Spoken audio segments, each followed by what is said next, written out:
G'day. Today I'm doing some work on this Iveco truck to make sure that it's ready to go back down to Esperance. My older brothers are coming up in a week's time to check out the irrigation potential on some land around Wiluna. So what I've got to do with this truck is make sure that I get headlights on it so it's safe to drive at night, and then I've also got to load up the low loader trailer with Dino so it can get its gearbox fixed up, and also the kettle. The kettle's going to go down to Esperance and it might not come back. What could possibly go wrong today?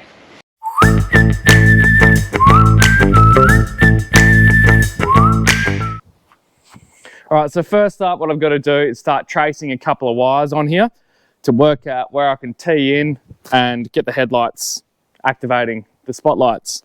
Luckily we've already got some mounts on here, so that's going to cut down some work time. Now it's an automatic truck, which a lot of people sort of have negative things to say about it. So far, I've been finding it quite enjoyable to drive. Where it's really been good is in amongst hills and twisty stuff, particularly for me on the run between Norseman and Widgie-Multha. It's been quite good. The negative is the park brake system. It's not separate between the truck and the trailers, and so it'll just dump everything all at once.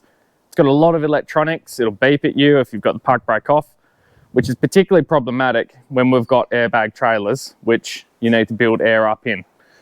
So when you hit the park brake, it'll dump everything. So it's a little bit of a learning curve, but we've been getting there.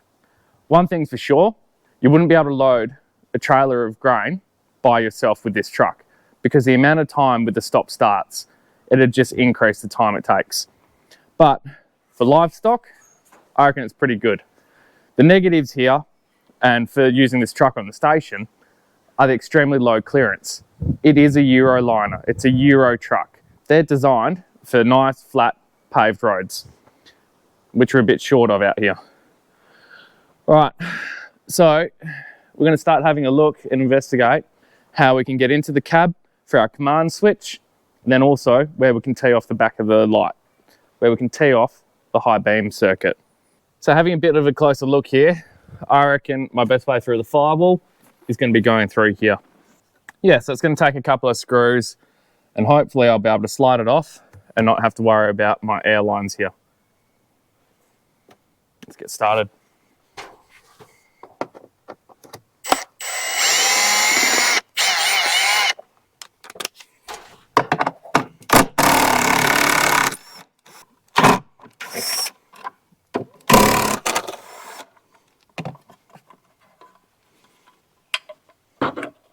That's making it entertaining. I've just got to get it over that lip. There we go. Ah, cool. Not exactly a straightforward firewall.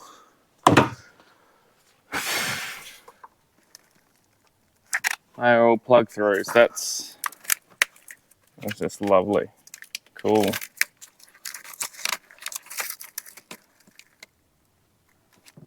And you are a plug through as well, so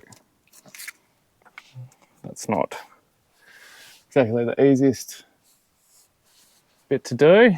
I wonder if they do anything smart, like put auxiliary command lines out. Maybe I'll have a bit more luck coming from the top down. Let's have a look up in there and see what we can find.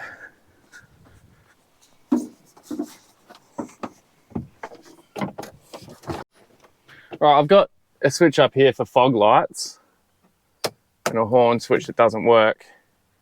I don't know if I want to put the high beam switches up the top here, but conventionally it'd be nicer to have it all down here on the dash where you can see it. We've got light switches down the bottom here in the center panel. We've got test switches. So I reckon, yeah, taking this dash off or this dash off, I might be able to find somewhere to be able to put auxiliary lines through. I mean, the fog light switch here looks very auxiliary.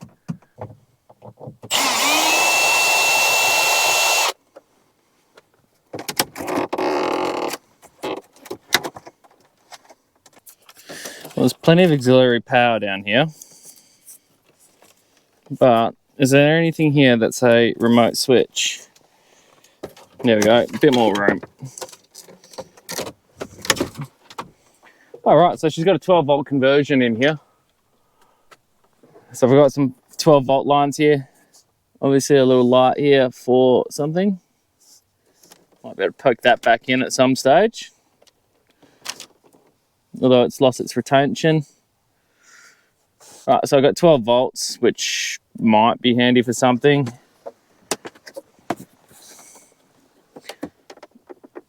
Wouldn't be hard to change that cigarette lighter plug out for a USB charger. All right, let's just keep this game of pulling things apart going.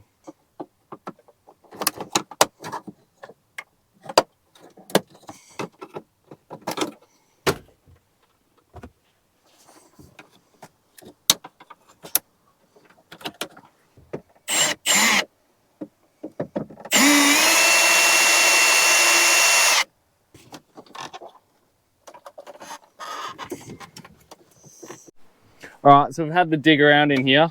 Might have been a bit hard to see, but I reckon I'm going to be able to find a little spot just down in the front here where I can just tee in, and it looks like I've got two spots.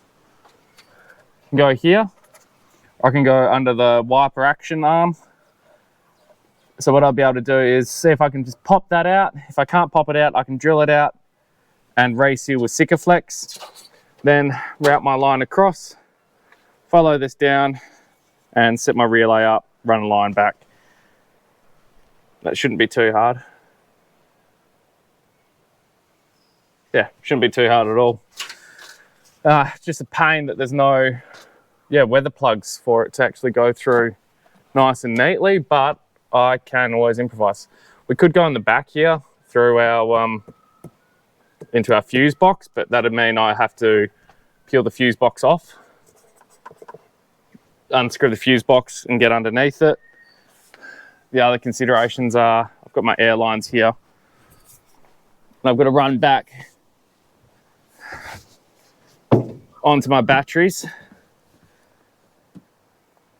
so I can have a look at what my best routing will be. But I've got plenty of room in there to run it along the chassis rail under the filters there and have a good high voltage line going all the way forwards. Okay. Considering we've already got a line here, what do you do? Oh, it's trailer power. So, yeah, you're not used. Yeah, I'll be able to tap onto here, follow it along. What's this other posi do?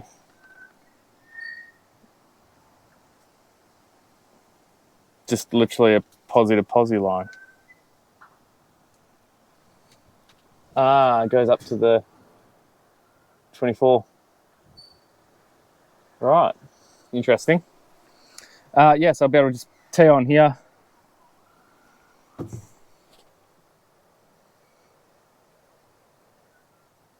And right down the rail there. Better get to it. Run the line under here. Yeah, it should give us a decent route. Just drilled some holes through there to make it so that we've got a smaller gap to seal up. That'll make it nice and easy to just whack some glue into. Let's just poke him up under there.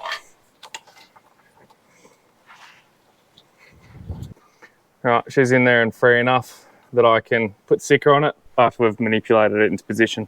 So just up to picking where on the dash here I want to put this switch. I wonder if he's a DIN size. Oh, might just be smaller than DIN.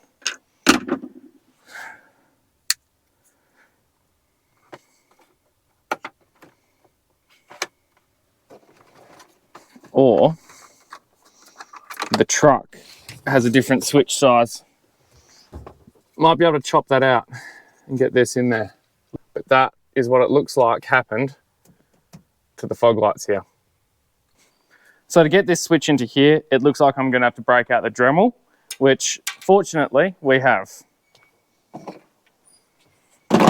Might have seen us using this Dremel earlier when we were cutting up Starlink units, and I'm going to be doing another video shortly where I cut up another Starlink and I'll put it into a different type of mount for review.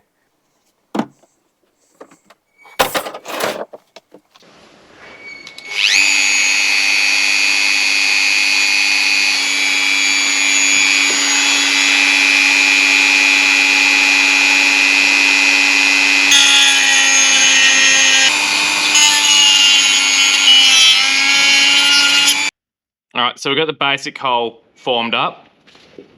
And what we're going to do, because I've deliberately gone short, because I'm going to take edge by edge, and I've got a few mil to wear out on either side. So I'll be able to get in there, maybe take a little bit more with that cutting disc, and then come in and make some fine adjustments.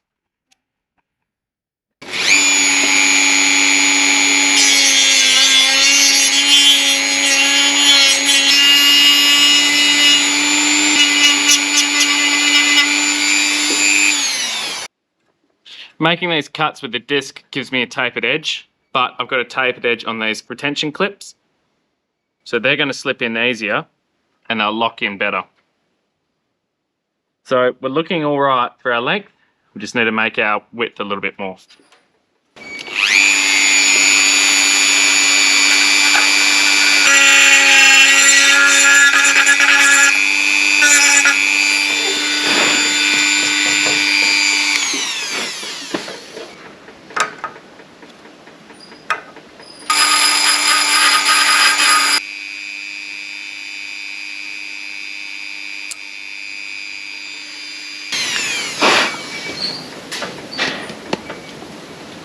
I reckon that's not too bad. You know, it's going to do the job. It looks half decent. She's in there nice and neatly. It's going to lock in. It's not going to come out in a hurry. So I think that's going to do the job pretty well. You might reckon that it's probably not worth putting all that time and effort into something that no one's going to see. But you're going to see it. Sometimes it's that attention to detail when you're doing your work. And I don't always do it, but I enjoy it when I do take the time to make things look nice and neat, because it means that they're easier to understand if someone else has to do diagnostics on them. So you can see I stuffed up a little bit there. I've got a little line where I slipped a bit and went out too far, but nice and square, and it's going to function right. All right, from this point in here, pretty much just reach down, grab our line, and just pull it through as far as we need. And then I'll just plug it in and put the switch into place.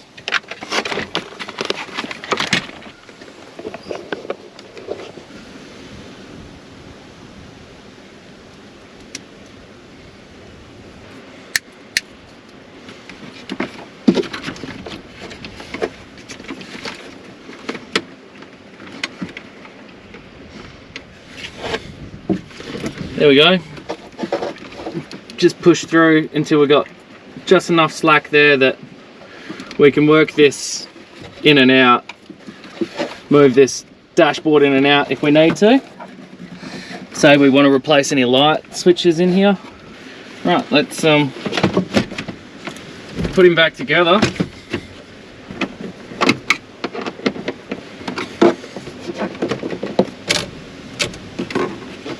Now it's interesting, we had a screw here that looks like it had come out, so I'm just going to pop it open and see if it's foobar. I might be able to get it in. It's not going to do a lot, but it's going to keep it out of trouble for now. Well, it looks like I found out why it wasn't being gainfully employed. Let's have another look.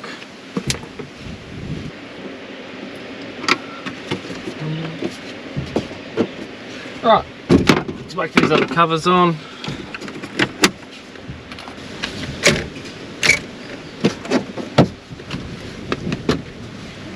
Let's get this part back together.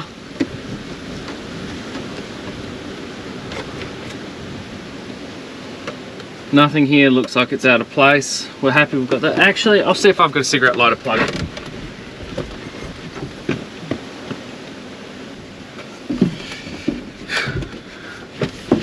Right, we are lucky. We've got a QC charger.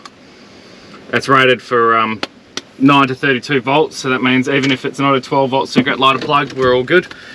But I'm going to jump on the passenger side and I'll get that in.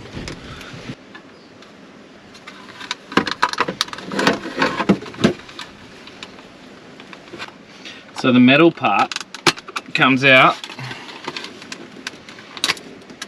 and then the plastic, so the light, you can actually pop all the way through once you get into the right position.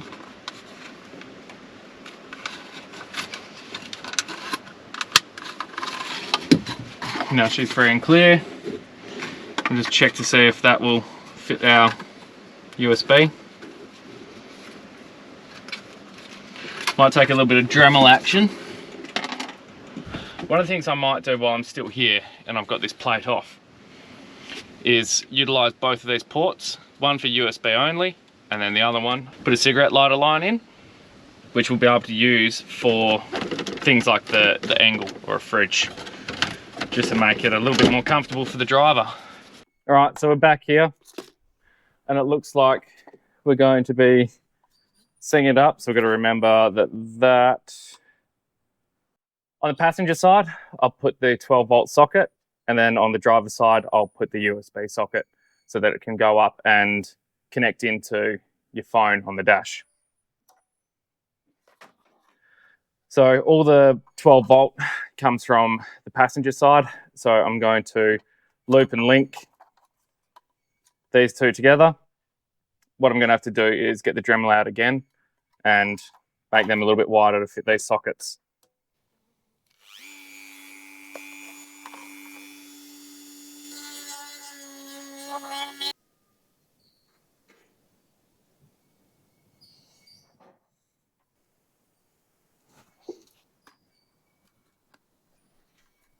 So I had that screw which didn't exactly go home before. So let's have a look where he is.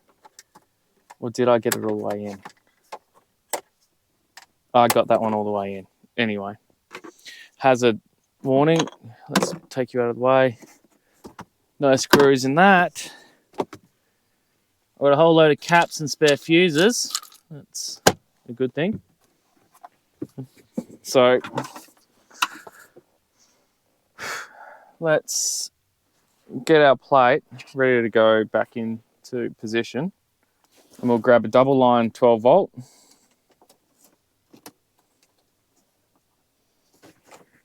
To go into our positive.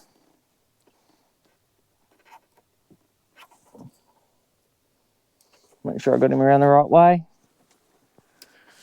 Double on the positive and a good on the earth.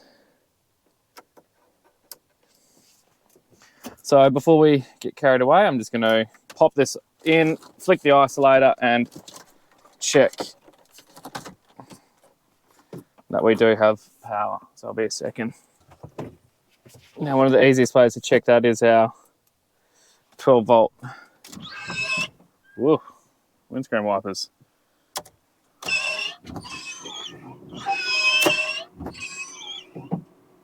At least they've stopped.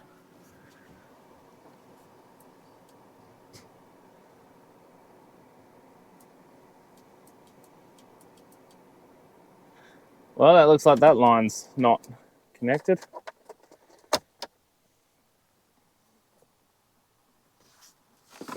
Yeah, positive posy. Posy, all the way. No voltage indicator. Well, let's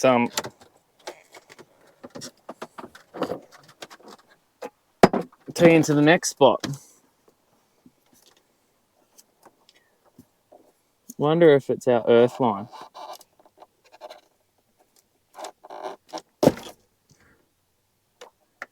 Oh, you shit of a thing.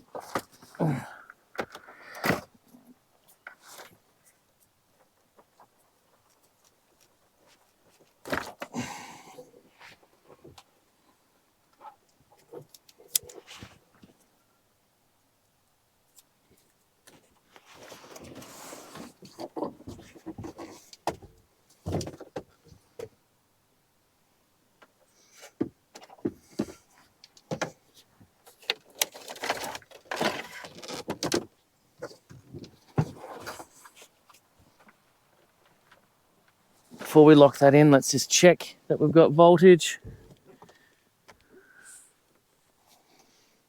Well, that's strange.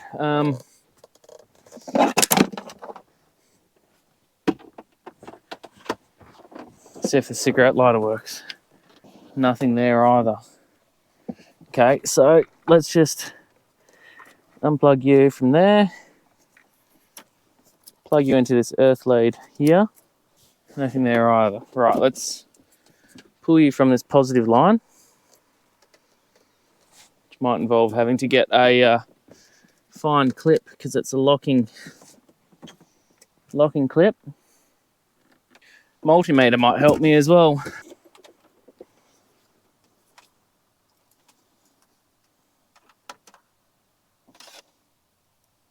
All right, no bingo there. Could explain a few of our issues. Let's jump into the one that was working on the cigarette lighter. 24 volts. All right.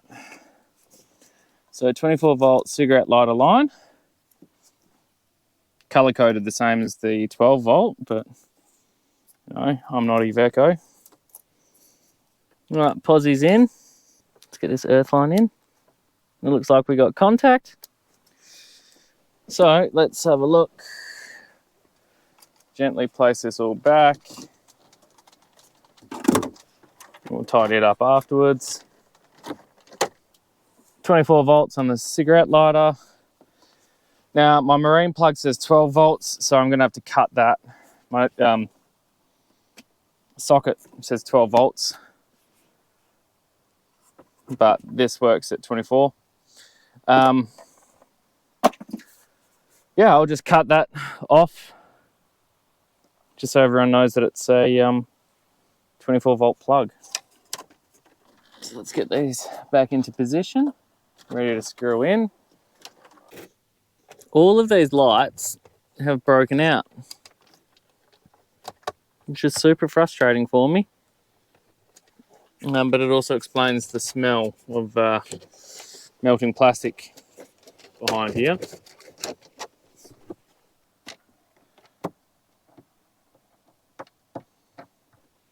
All right, so we've got that line in. We've got that power, auxiliary power inside. Be able to run a few zip ties along here and then work out where we're going to put our relay. Now, looking at our length that we have, we're probably going to need to mount this a little bit towards the rear to be able to reach our battery. But I've got a route there that I can follow.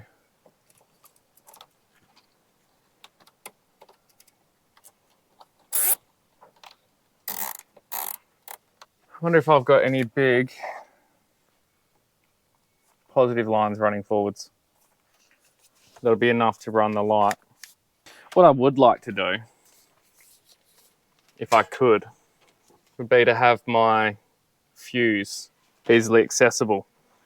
So if it fails, you just jump to the front, particularly at night. It's when you most want your lights, typically. So I'm following the route down to go along the chassis rail here and go back to my starter motor, because that's only live when the key and isolator are both live. So probably not the best shot, but I'm just going to be wriggling around in the dirt here and running my line back. You might be wondering why not run it off the alternator. Well, it's just a real bugger to get to the alternator in this thing. I've got to tilt the cab to get to there. Now, the last time I tilted a cab, it didn't go too well, did it? Not that we'd expect that on this machine, because it actually has everything that functions properly. But I just, at this stage, wouldn't mind getting my line in nice and quickly. So I'm just going to go do a little bit of ducking and weaving in amongst the chassis rail, behind a couple of cab mounts, in a lot of awkward little places. I'm going past the ECU just at the moment, the engine control unit. And it's not small. But given the amount of electronics this truck has, it's really not a surprise. And not a bad spot to be able to put the relay. When it fails, Tom's really going to appreciate where I've put it. We're up here following this loom along. The relay is going to be up under here, zip tied in. And I'm just going to have to get a little bit tricky and push some of these lines here up against the rail. And there's my starter. So time to wriggle over there. Now there's not a lot of room and clearance under here. So it'd be nice to do this over a pit, but this truck won't quite fit over my pit here. So I'm gonna have to come around that side to get up to there.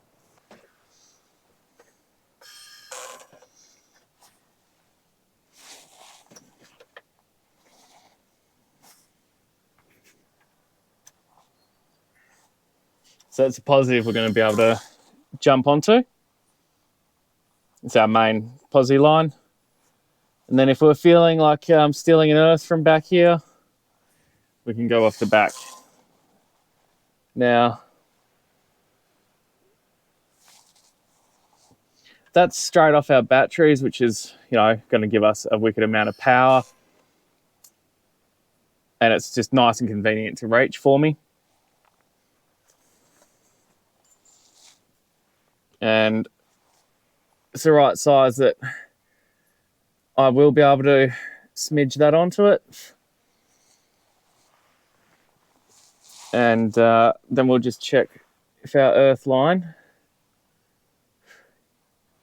yeah, we would be able to go off the main earth.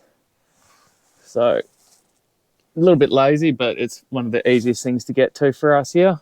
Again, like I said earlier, the preferred point is off the alternator because that's only active when the engine's running. But this is going to do the job. It's going to get us there pretty nicely. So that's our power to the light sorted out pretty easily. It's just a lot of tidying up. So I'll be able to isolate the truck again. Now, we're just going to see how good I am.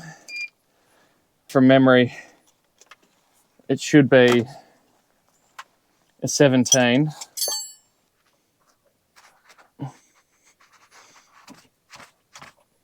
Looks like we're going to need to put a little bit of anti-seize on this while we're at it. Now, I isolated the truck, so if I do contact anything with this positive line, I'm not going to make myself a sparkler.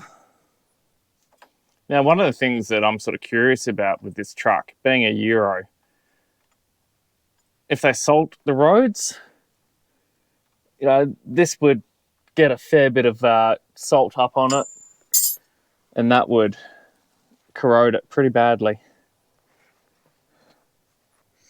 Right, she's in there. Looks like a very busy terminal. LAX of the battery world.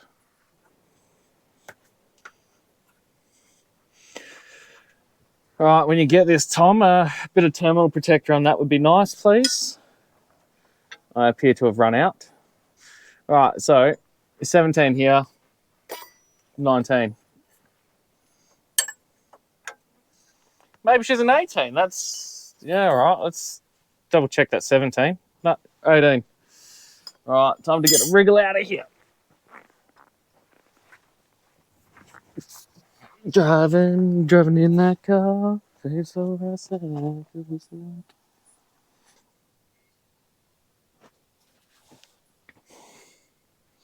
Tell you what, she's not coming out in a hurry. I don't really want to stuff it up.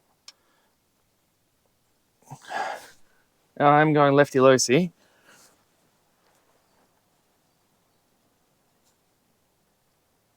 There we go.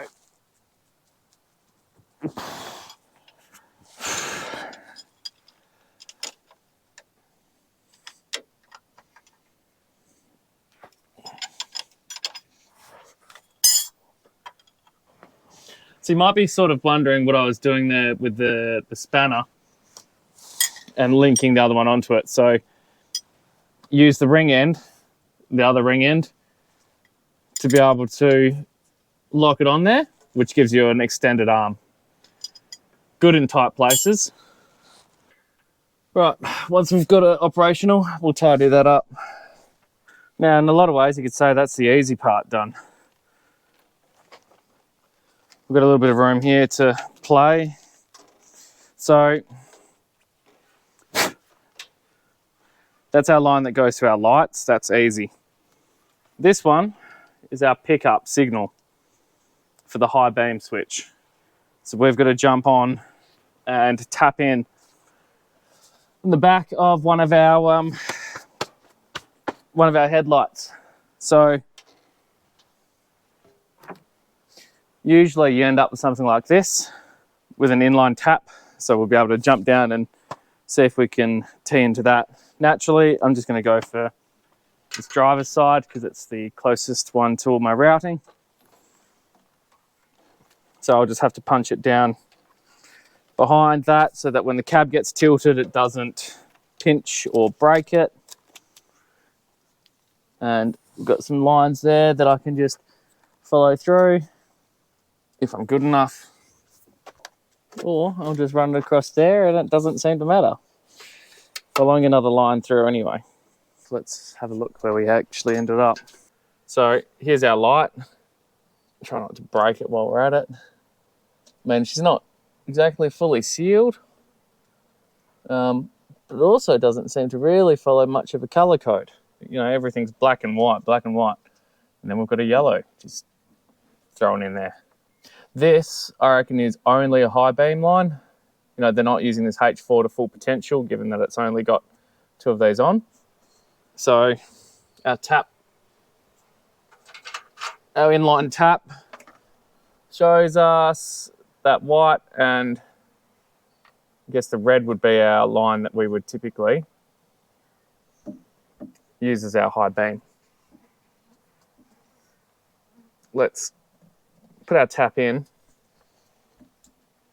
hook it up, and use our multimeter to find out who's who. Right, that looks like park lights on. So we shouldn't have anything coming through in here. Nothing there. All right, let's flick on our lights to high beam. What are you? It's saying that it's not on high beam at the moment.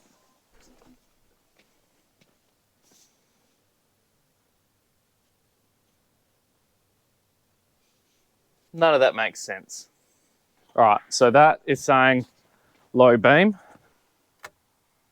So that's saying high beam there, low beam there. All right, so high beam. Let's see what you're doing. Well, they look, yeah, a bit brighter, but it's a pretty dismal sort of high beam. So let's hope she's a H4 in the back of that one. I pulled the really easy to replace windscreen washer unit off. It just slips in there. Looks like it's the sort of thing that breaks a few times. That's on order for replacement. Now, it's a really frustrating setup in there. Everything is black and white, which doesn't make it easy for picking which line to tap into. But I can see here, I've got a line, the loom that I can just disconnect, and I'm going to jump into there and start playing around with the multimeter to find which is my high beam circuit off there, and then I should be able to put a wire tap onto one of these lines here, which will achieve the desired result without being behind the panel here. So I guess it's time to get into it. All right, I grab my multimeter and I put it onto buzzer mode. Now, when you do that, when there's a connection, it'll beep. So listen out for that while I mess around. Put it somewhere nice and convenient.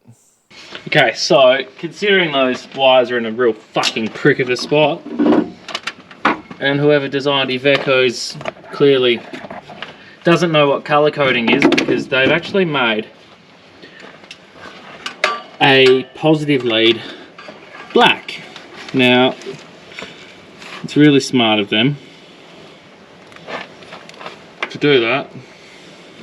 Don't know why they would have done something as ridiculous as that.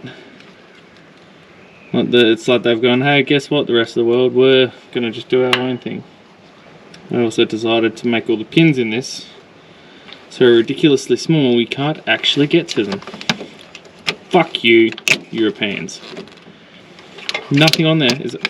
Oh, who's going to sit there and read all of that shit?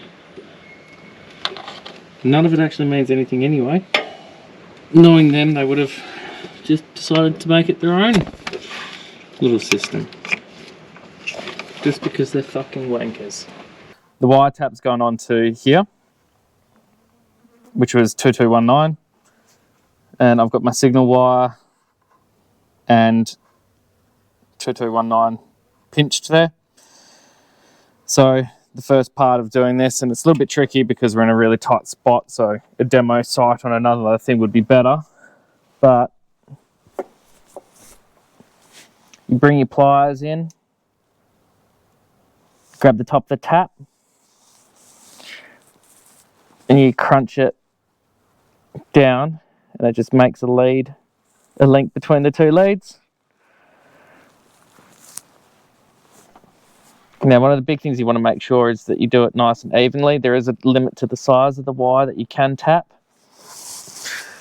with this size tap. But once you're through like that, you should have a connection. Now the final stage is to bring the cover, the lock over the top.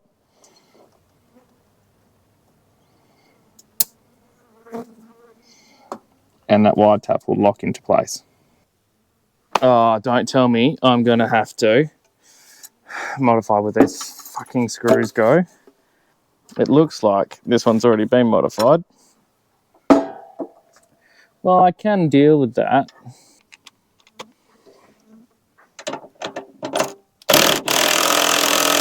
Right, let's sick it up. Got crap all over my hands, but that happens. It's time to confirm that and then flick our lights on.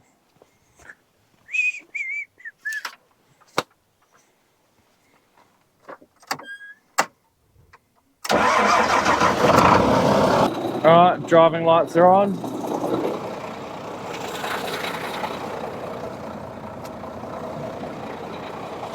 And high beams are on. Cool. So tonight I might take it down to the airstrip and make some adjustments to that